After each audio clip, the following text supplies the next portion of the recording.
من يهده الله فلا مضل له ومن يضلل فلا هادي له ونشهد أن لا إله إلا الله وحده لا شريك له ونشهد أن سيدنا ونبينا وإمامنا وسندنا ومولانا محمدا عبده ورسوله صلى الله تبارك وتعالى عليه وعلى آله وصحبه وبارك وسلم تسليما كثيرا أما بعد فأعوذ بالله من الشيطان الرجيم بسم الله الرحمن الرحيم ألم تر إلى الذين أوتوا نصيبا من الكتاب يؤمنون بالجبت والطاغوت ويقولون للذين كفروا هؤلاء أهدى من الذين آمنوا سبيلا أولئك الذين لعنهم الله ومن يلعن الله فلن تجد له نصيرا صدق الله مولانا العلي العظيم.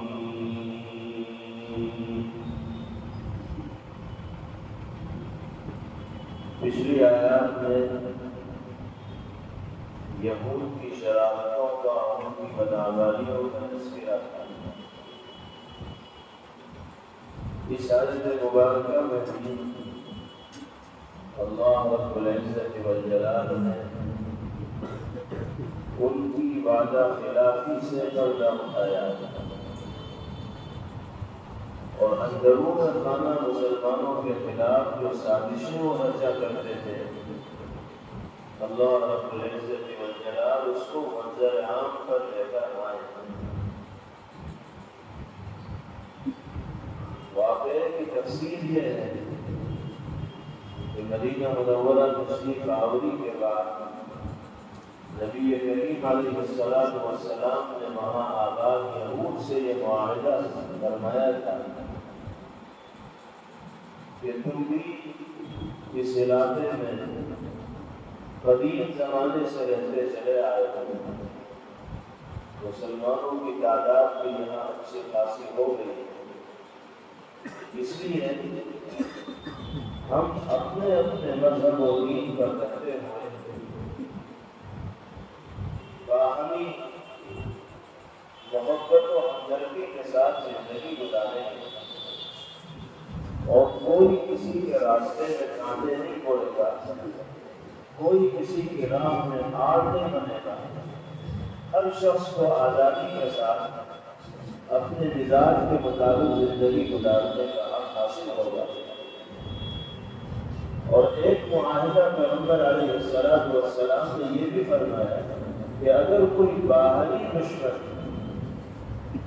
ہم میں سے کسی پر بھی حملہ آور ہوگا تو ہم سب مل کر اس کو اپنا دشمن سمجھیں گے اور اس سے مقابلے کے لیے ہم دونوں میدان میں آئیں گے. اگر تمہارا کوئی باہری دشمن آ کر مدینہ منورہ میں تمہارے خلاف حملہ بولے گا تو ہم تمہارے ساتھی بن کر دشمن سے مقابلہ کریں گے. ہمارے خلاف کوئی جماعت اگر مدینہ منورہ میں حملہ آور ہوگی تو تمہیں اس موقع پر اندرونی طور پر ہمارا ساتھ دینا ہوگا.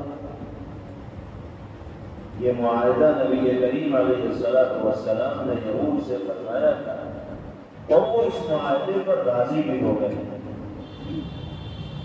اسی معاہدے پر مدینہ منورہ میں رہنے کا حق ان کو حاصل ہوا.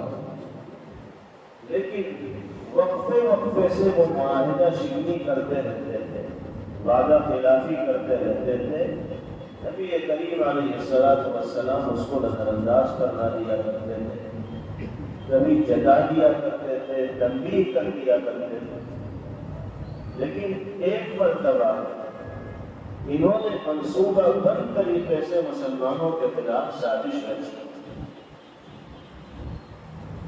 غزوہ احد کے بعد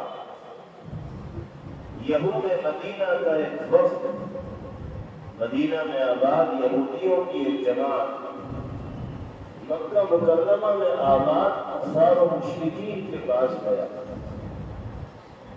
ابو سفیان جو اس زمانے میں کفار مکہ کے سرغنہ تھے، ان سے ملاقات کی، بعد میں انہوں نے اسلام قبول کیا، اور مدینہ سے جانے والے یہود کی جو جماعت تھی، ان میں سربر آبودہ لوگوں نے حویل ابن اخطب نام کا ایک یہودی تھا اور کعب بن اشرف نام کا یہودی تھا۔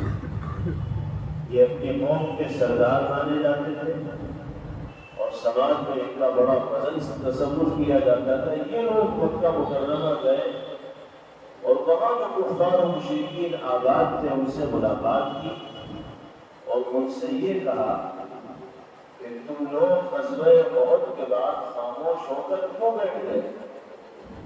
تم پھر اپنی طاقت کے ساتھ، اپنی جماعت کے ساتھ مدینہ منورہ آؤ، اہل ایمان پر حملہ آور ہو، ہم اندرونی طور پر تمہارا ساتھ دیں گے، باہر سے تم آؤ گے، ہم مدینہ میں رہتے ہیں، داخلی طور پر ہم تمہارا ساتھ دیں گے، مسلمانوں کو شکست سے دوچار ہونا پڑے گا، وہ کامیاب نہیں ہوگا۔ باہر سے تم حملہ آور ہو جاؤ گے، اندر سے ہم تمہارا ساتھ دینے کے لیے کھڑے ہو جائیں گے۔ یہ پٹی یہودیوں نے کفار مکہ کو کہا۔ کفار مکہ نے ان کی باتوں کو توجہ کے ساتھ سنا اور پھر ابو سفیان نے کہا کہ تجویز تو تمہاری بہت بڑھیا ہے، اور واقعہ اس تجویز کے مطابق اگر عمل ہو گیا تو جیت بھی ہماری پکی ہے، لیکن ہمیں تمہاری باتوں پہ یقین سا نہیں ہو رہا۔ تم کہہ تو رہے ہو کہ مدینہ منورہ میں داخلی طور پر ہم تمہارا ساتھ دیں گے، لیکن اگر تم نے اس موقع پر ہمارا ساتھ نہ دیا تو ہم تو ادھر میں پڑ جائیں گے۔ تمہارا مسلمانوں سے معاہدہ ہوا کہ کوئی بھی دشمن کسی پر حملہ آور ہوگا تو مل کر اس کا مقابلہ کریں گے۔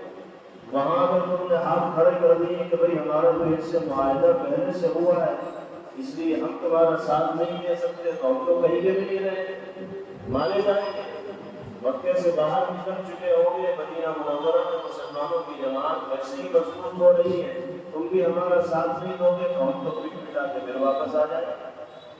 تو تجویز تو تمہاری بڑھیا ہے، لیکن ہمیں تم پہ بھروسہ نہیں ہے کہ تم کر بھی لو گے، ایسا نہیں کرو گے۔ تو یہ یہودی کہنے لگے کہ بھروسے کے لیے کیا چاہیے تمہیں، کیسے تمہیں ہم پر اعتماد و بھروسہ ہوگا؟ تو کفار مکہ نے کہا کہ ہم جن بتوں کی پرستش و پوجا کرتے ہیں ان میں سے ایک کا نام جبت ہے اور دوسرے کا نام طاغوت ہے، تم ان بتوں کو سجدہ کرو، ان کو معبود مانو اور کہو کہ ہم جیسا وعدہ کر رہے ہیں اسی کے مطابق معاملہ تمہارے ساتھ کریں گے۔ تو کعب بن اشرف اور حویل ابن اخطب وغیرہ نے کہا کہ یہ کون سی بڑی بات ہے جو ہم ابھی سجدہ کیے دیتے ہیں، کون سے بت کو سجدہ کرانا چاہتے ہیں؟ اپنا دین دھرم سب کو نہ مفاد پرستی کریے، حالانکہ یہود کے نزدیک بھی ہاتھ سے تراشے ہوئے بت کو معبود بنانے کی اجازت نہیں۔ یہود بھی آسمانی دین کے ماننے والے ہیں اور وہ بھی ایک خدائے وحدہ لا شریک کے وجود پر یقین کرتے ہیں، لیکن وہاں انہوں نے مسلمانوں کی دشمنی میں بتوں کو سجدہ کرنے پر بھی رضامندی کا اظہار کیا۔ اللہ رب العزت والجلال کو ان کی یہ بات سخت ناگوار گزری، اور قرآن مقدس کی اس آیت مبارکہ میں اللہ نے کلی کھول کے رکھی۔ اور ان کی اسکیموں کا راز باری تعالیٰ نے فاش کر دیا کہ یہ رہتے ہیں آپ کے درمیان اور آپ سے زمانی جمع خرچ کرتے ہیں کہ ہم آپ کا ساتھ دیں گے، لیکن حقیقت ان کی یہ ہے کہ چوری چھپے مکہ مکرمہ جاتے ہیں اور وہاں آپ کے دشمنوں سے تنہائیوں میں ملاقاتیں کرتے ہیں اور ان کو آپ کے خلاف حملہ کرنے پر اکساتے ہیں اور اٹھاتے ہیں، اور آپ کی دشمنی میں یہ اپنے دین اور دھرم کو بھی بیچ دیتے ہیں اور غیر اللہ کے سامنے سجدہ ریز ہو جاتے ہیں۔ یہ تفصیل جناب رسول اللہ صلی اللہ علیہ وسلم کے سامنے اس آیت مبارکہ کے ذریعے آئی تو راز کھل گیا کہ یہ لوگ کبھی بھی وعدہ وفا کرنے والے نہیں ہیں، بلکہ وعدہ شکنی اور معاہدہ توڑنا ان کی سرشت میں اور ان کے مزاج میں اور فطرت کے اندر تھا۔ اس لیے نکاح مسلمانوں کے ساتھ نکاح نہیں ہو سکتا اور ان کو مدینہ منورہ چھوڑ کر نکلنا پڑا، کیونکہ جو معاہدہ بھی پیغمبر علیہ السلام کے ساتھ جن کا ہوا انہوں نے اس معاہدے کو توڑا۔ قرآن کریم کی اس آیت مبارکہ میں یہی بیان فرمایا جا رہا ہے، أَلَمْ تَرَ إِلَى الَّذِينَ أُوتُوا نَصِيبًا مِنَ الْكِتَابِ يُؤْمِنُونَ بِالْجِبْتِ وَالطَّاغُوتِ۔ جن لوگوں کو کتاب یعنی توریت کے علم میں سے ایک حصہ دیا گیا تھا،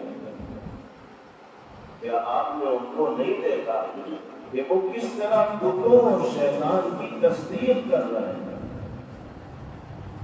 وَيَقُولُونَ لِلَّذِينَ كَفَرُوا هَؤُلَاءِ أَهْدَىٰ مِنَ الَّذِينَ آمَنُوا سَبِيلًا۔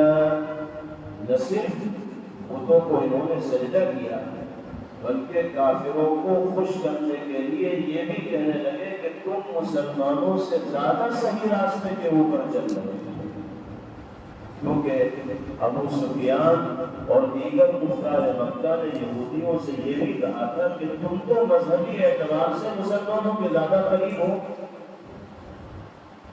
وہ بھی آسمانی کتاب پر ایمان لاتے ہیں، تم بھی آسمانی کتاب پر ایمان لاتے ہو،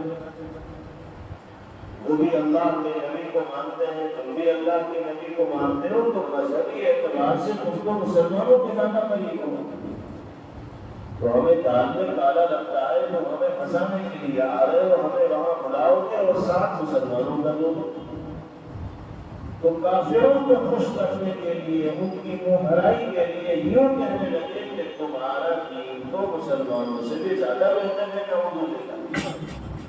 یہی بت پرستی ایمان والوں کے دین و مذہب سے زیادہ بہتر ہے۔ یہ جھوٹ ہے، فریب ہے، آنکھوں میں دھول جھونکی جا رہی ہے، کیونکہ یہود بھی یہ سمجھتے ہیں کہ خدا وحدہ لا شریک کے سوا عبادت کے لائق کوئی دوسری ذات نہیں ہو سکتی، لیکن صرف مسلمانوں کی دشمنی میں وہ کافروں سے یہ کہہ رہے ہیں کہ تم مسلمانوں سے زیادہ صحیح راستے پر ہو۔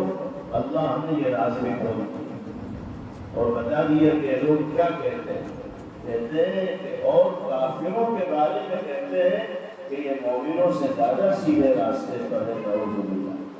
اللہ نے ان کا حشر و انجام ذکر کیا اور فرمایا أولئك الذين يلعنهم الله، أولئك الذين لعنهم الله ومن يلعن الله فلن تجد له نصيرا۔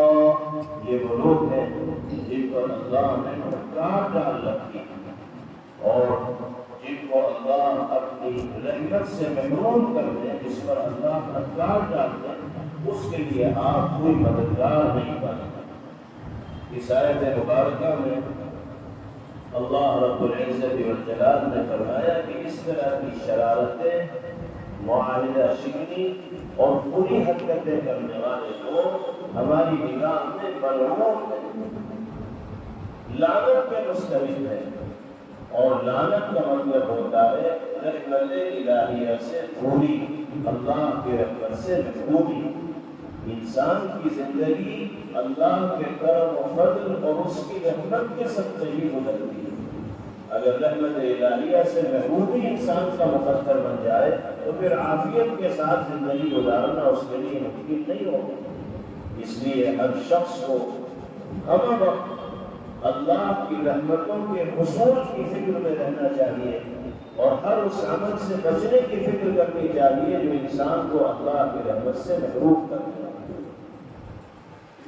معاہدہ شکنی، جھوٹ بولنا، قول و قرار کا سچا، پختہ اور مضبوط نہ ہونا ان اعمال میں سے ہے جو انسان کو اللہ کی نگاہ رحمت سے محروم کر دیتا ہے۔ اس کے علاوہ اور بھی کئی اعمال ہیں جن کا تذکرہ اللہ نے قرآن پاک میں اور نبی کریم علیہ السلام نے احادیث طیبہ میں فرمایا ہے جن کو کرنے والا لعنت کا مستحق ہوگا اور اللہ کی نگاہ رحمت سے محروم ہوگا۔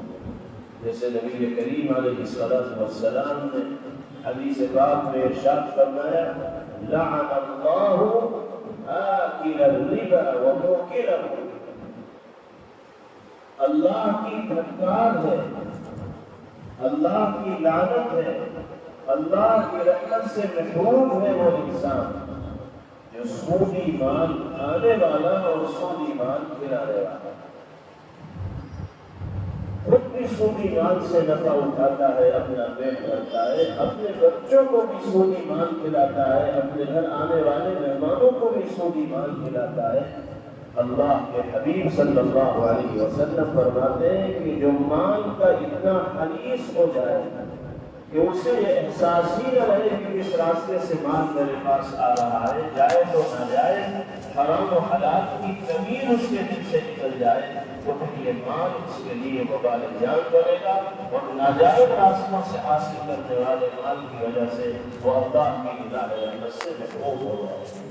اور جو اللہ کی نگاہ رحمت سے محروم ہوگا پھر دنیا کی زندگی میں بھی اس کو چین نہیں ملے گا اور آخرت میں بھی نجات اس کا مقدر نہیں ملتا ہے۔ اللہ ہم سب کی حفاظت فرمائے۔ آج کل کے زمانے میں سود بہت کثرت کے ساتھ عام ہوتا چلا جا رہا ہے۔ نئی نئی اسکیمیں ہمارے درمیان رائج ہو رہی ہیں جو سود کے اوپر مشتمل ہوتی ہیں، جن کی بنیاد کے اندر سود ہوتا ہے۔ اسکیموں کو چلانے والے لوگوں کو جھانسے میں ڈالتے ہیں، جال کے 10 بنا کر دکھاتے ہیں، حقیقت میں وہ سارا کا سارا سود کا کھیل ہوتا ہے۔ لوگ ایمان بڑھتا ہوا دیکھ کر اس سے منسلک ہو جاتے ہیں، جڑ جاتے ہیں، اس کے نقصانات دنیا میں بھی ان کو بھگتنے پڑتے ہیں اور آخرت کی جو سزا ہے وہ الگ ہے اگر بغیر توبہ کے انسان دنیا سے جائے۔ اللہ تعالی حرام لقموں سے، مشتبہ مال سے ہم سب کی حفاظت کرے۔ نبی کریم علیہ السلام نے ارشاد فرمایا کہ 1 درہم کے برابر سودی مال کا استعمال 36 مرتبہ اپنی حقیقی ماں کے ساتھ منہ کالا کرنے سے بڑا جرم ہوگا۔ اس سے سخت وعید کوئی اور ہو ہی نہیں سکتی جو نبی کریم علیہ السلام نے اس حدیث پاک میں بیان فرما دی۔ آپ کا یہ ارشاد گرامی ایمان والوں کے لیے کافی ہے سودی مال سے بچنے کے۔ اگر اس طرح کے ارشادات عالیہ کو سننے کے باوجود بھی اب سودی مال سے اجتناب نہیں کر رہے ہیں تو اس کا مطلب ایمان نام کا ہماری زندگی میں رہ گیا ہے، روح ایمانی باقی نہیں ہے، غیرت ایمانی باقی ہے۔ تو اللہ ہر طرح کے حرام مال سے ہم سب کی حفاظت کرتا ہے۔ یہ ایسی چیز ہے جو انسان کو اللہ کی لعنت کا مستحق بناتی ہے۔ اسی طرح نبی کریم علیہ السلام نے حدیث پاک میں ارشاد فرمایا لعن اللہ الناظر والمنظور الیہ، اللہ کی پھٹکار ہے، ملعون ہے، اللہ کی نگاہ رحمت سے محروم ہے وہ انسان جو کسی اجنبی عورت کو یا اجنبی مرد کو بالارادہ دیکھنے والا ہو، یہ جس کو بالارادہ دیکھا گیا ہو، بدنگاہی جس کو کہا جاتا ہے۔ حرام قرار دیا گیا ہے مرد کے لیے کسی اجنبی عورت کے اوپر نگاہ ڈالنا، اور حرام قرار دیا گیا ہے عورت کے لیے کسی اجنبی مرد پر قصداً اور ارادتاً نگاہ ڈالنا۔ اگر کوئی شخص بدنگاہی جیسے جرم کا مرتکب ہوگا اور ارادتاً اس طرح کی بدعملی کرے گا تو وہ اللہ کی الہ رحمت سے محروم ہو جائے گا۔ اللہ اس گناہ سے بھی ہماری حفاظت کرتا ہے۔ ہماری نگاہیں گناہوں کی اتنی عادی ہو گئی ہیں کہ جب تک صبح سے شام تک سینکڑوں مرتبہ بدنگاہی نہیں کر لیتے اس وقت تک دل کو چین نہیں ملتا۔ اور بدنگاہی کا مطلب صرف یہ نہیں کہ راہ چلتے کسی اجنبیہ کو دیکھا جائے یا کام کھانک کر کے کسی اجنبیہ کو دیکھا جائے، بلکہ موبائل کی اسکرین پر بھی اگر کسی اجنبیہ کو قصداً ہم دیکھ رہے ہیں تو یہ بھی بدنگاہی ہے۔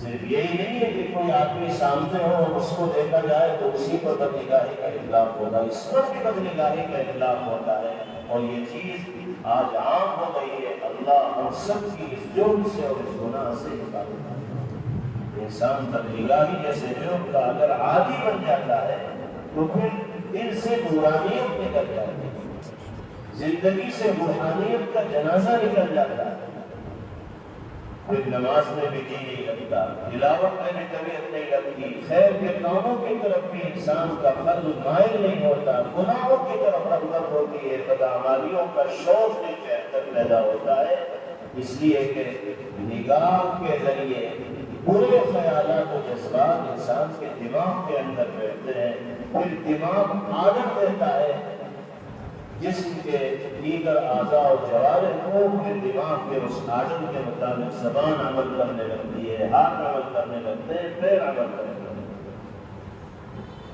تو اللہ تعالیٰ اس جرم سے بھی ہماری حفاظت فرمائے۔ الناظر بھی کہا والمنظور الیہ بھی کہا، قصداً دیکھنے والے بھی ملعون ہیں اور جن پر نگاہ ڈالی جا رہی ہے، یعنی جنہوں نے اپنے آپ کو ایسا بنایا ہوا ہے کہ جو چاہے ان کو دیکھے تو وہ بھی اللہ کی نگاہ رحمت سے محروم ہے۔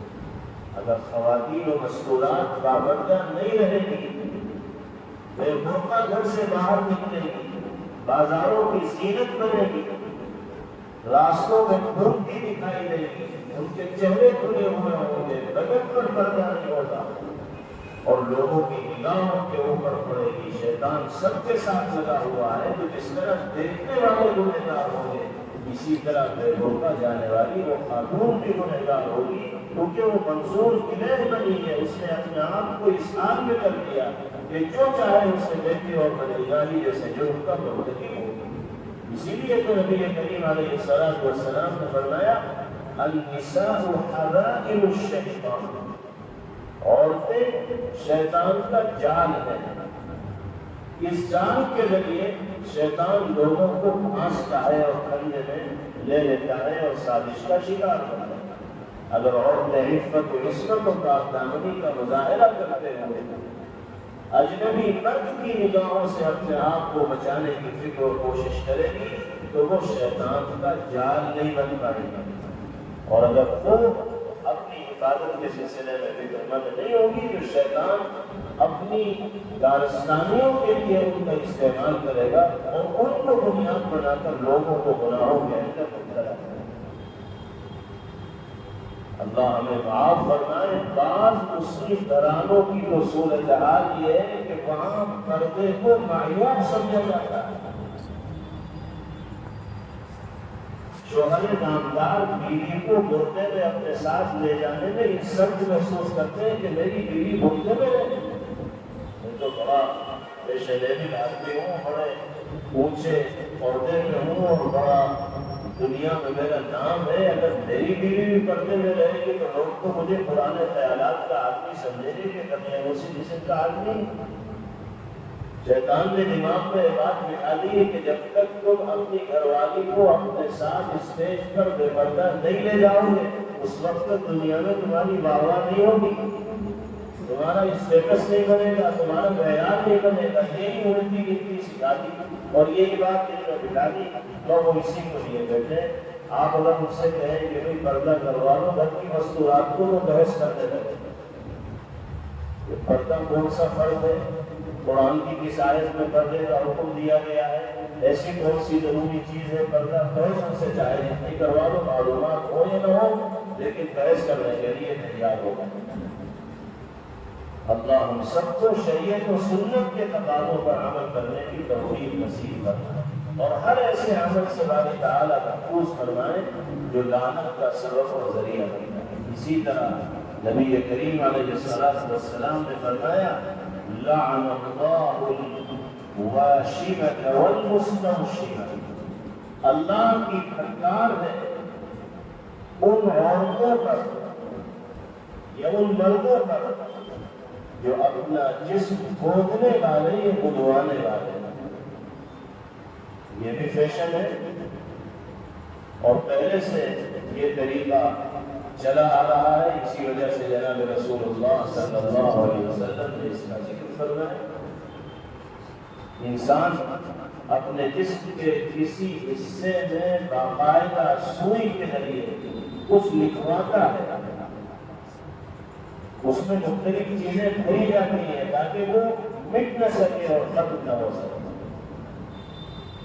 اور اب تو لکھوانے کے بجائے چھپائی کا سلسلہ شروع ہو گیا، اور نوجوانوں کو دیکھیے آپ، جو فیشن زدہ نوجوان ہیں، فیشن کے مارے نوجوان، ان کے پورے بازو چھپے ہوئے، ران چھپی ہوئی، گردنیں چھپی ہوئی، کمر چھپی ہوئی، بیل بوٹیاں بنی ہوئی ہیں، پھول پتے بنے ہوئے ہیں، کہیں کچھ لکھا ہوا، اور وہ لباس اس طرح کے پہن رہے ہیں کہ جو چھپا ہوا حصہ ہے وہ کھلا رہے تاکہ دنیا اس چھپی ہوئی چیز کو دیکھے، اور یہ سمجھ رہے ہیں کہ اسی میں ہماری بڑائی ہے، اسی میں خوبصورتی ہے، ایک چیز ہمارے لیے باعث فخر۔ اللہ کے حبیب صلی اللہ علیہ وسلم نے فرمایا کہ اس طرح کی ساری حرکتیں انسان کو اللہ کے رحمت سے محروم کر دیتی ہیں، کیوں اپنا حلیہ بگاڑنے پر لگے ہیں؟ اللہ نے اچھی خاصی جلد عطا فرمائی، اچھا خاصا چہرہ، شکل و صورت عطا فرمائی، لیکن ہم فیشن کے پیچھے پڑ کر، مغربی تہذیب کے دل دادا ہو کر، مختلف میدانوں میں کام کرنے والے افراد کی محبت میں ڈوب کر وہ سارے کام کرتے ہیں جو اللہ اور اس کے رسول صلی اللہ علیہ وسلم کو ناراض کرتا ہے۔ اس لیے ہر ایسی حرکت سے ہمیں خود بھی بچنا چاہیے، اور اپنے بھائیوں کو، اپنے بہنوں کو بھی بچانے کی فکر اور کوشش کرنی چاہیے۔ اسی طرح نبی کریم علیہ السلام نے فرمایا لعن اللہ المتنمصات، اللہ کی پھٹکار ہے ان عورتوں پر جو اپنی آبروئیں اور گھریں چھپانے والی ہیں۔ یہ بھی فیشن کا حصہ ہے۔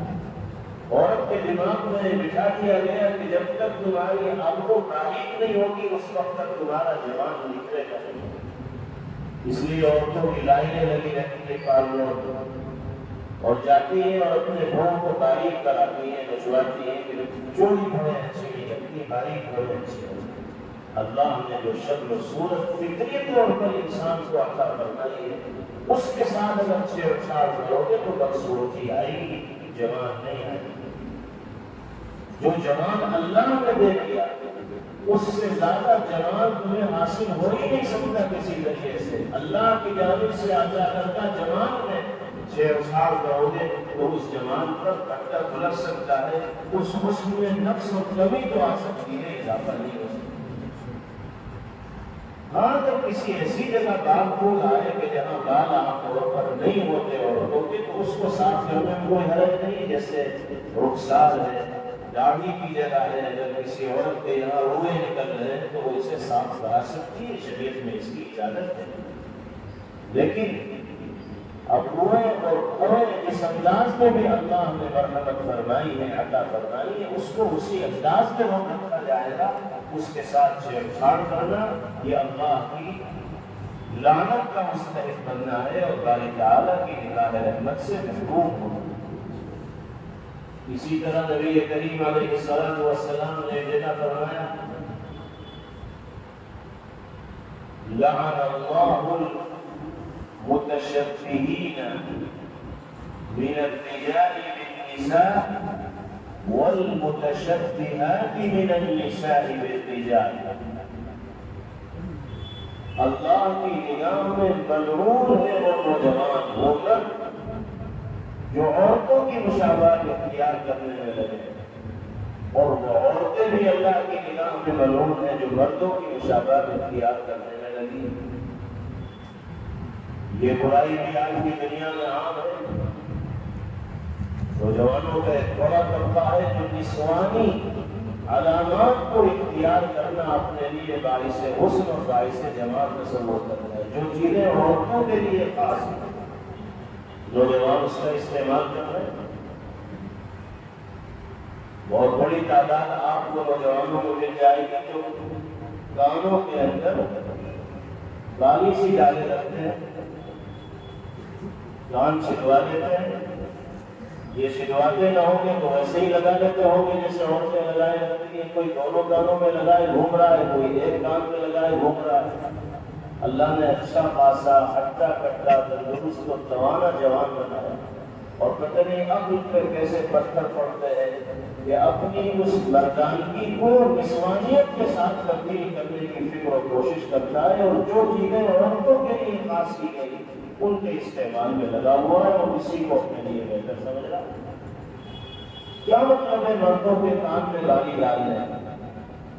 کون سا فلسفہ ہے؟ کون سی سوچ ہے؟ کہاں سے بات آ رہی؟ یہ شیطان کے پڑھائے ہوئے سبق میں جو ہمیں اچھے لگتے ہیں ان پر عمل ہمارے لیے آسان ہوتا ہے، اور شریعت و سنت کے تقاضوں پر عمل کی فکر و کوشش اپنی کرتے ہیں. سونے کی چین نوجوان گلے میں ڈال کے گھوم رہے ہیں. لمبے لمبے بال ہیں، ان میں باقاعدہ ربڑ لگی ہوئی. اتنے نوجوان آپ کو ایسے دکھائی دیں گے کہ پیچھے سے دیکھو تو پتہ ہی نہیں چلتا کہ لڑکا جا رہا ہے لڑکی جا رہی ہے. بالکل اسی شکل میں آ رہے ہیں جس شکل میں لڑکیاں ہوتی ہیں. حضور پاک علیہ الصلوۃ والسلام نے فرمایا لعنت ہے ایسے مردوں پر جو لڑکیوں کا پہناوا ان کی حالت و شکل کو اختیار کرے، اور لعنت ہے ایسی لڑکیوں پر جو لڑکوں کا پہناوا ان کی حالت و شکل کو اختیار کرے. تو لڑکے لڑکی بننے کے چکر میں لگے ہوئے ہیں اور لڑکیاں لڑکے بننے کے چکر میں لگے ہوئے ہیں. آپ دیکھ لیجیے لڑکیوں کو ان کے بال کٹے ہوئے ہیں، مردوں کی طرح بال رکھنے میں وہ اپنے آپ کو بہتر محسوس کرتی. جسم پر جو پہناوا ہے وہ مردوں کی طرح ہے. بعض دفعہ فرق کرنا مشکل ہو جاتا ہے. تو یہ ساری کی ساری چیزیں وہ ہیں جو انسان کو اللہ کی نگاہ رحمت سے محروم کرنے والی ہیں، اور جب انسان باری تعالیٰ کی نگاہ رحمت سے محروم ہوگا تو پھر نہ دنیا میں اسے چین ملے گا اور نہ آخرت میں کامیابیاں اس کے لیے مقدر ہوگا. میرے بھائیوں بزرگوں، ہمیں اپنے گریبان میں بھی جھانک کر اپنے اعمال کا جائزہ لینا چاہیے، اور اپنے آس پاس زندگی گزارنے والے بھائیوں اور بہنوں کی صورتحال کا بھی جائزہ لینا چاہیے. اور اس طرح کے جتنے اعمال ہمارے سماج میں رائج ہیں جو انسان کو اللہ کی نگاہ رحمت سے محروم کرتے ہیں ان کو ختم کرنے کی فکر و کوشش کرنی چاہیے. اس لیے کہ اس طرح کی بدعمالیاں جب عام ہوتی ہیں تو اس کا خمیازہ صرف اسی فرد کو نہیں بھگتنا پڑتا جو اس بدعملی کا شکار ہے، بلکہ جب اللہ کی گرفت آتی ہے تو اچھے برے سب اس گرفت کا سامنا کرنے پر مجبور ہوتے ہیں. اللہ تعالی ہمیں اپنے دامن رحمت میں اور دامن عفو میں جگہ عنایت فرمائے، اور ہر طرح کی بدعملی سے اور خلاف شرع اعمال سے باری تعالی ہماری حفاظت فرمائے. وآخر دعوانا ان الحمد للہ رب العالمین. Thanks for watching. Don't forget to like, comment, share and subscribe to Al Wahid channel.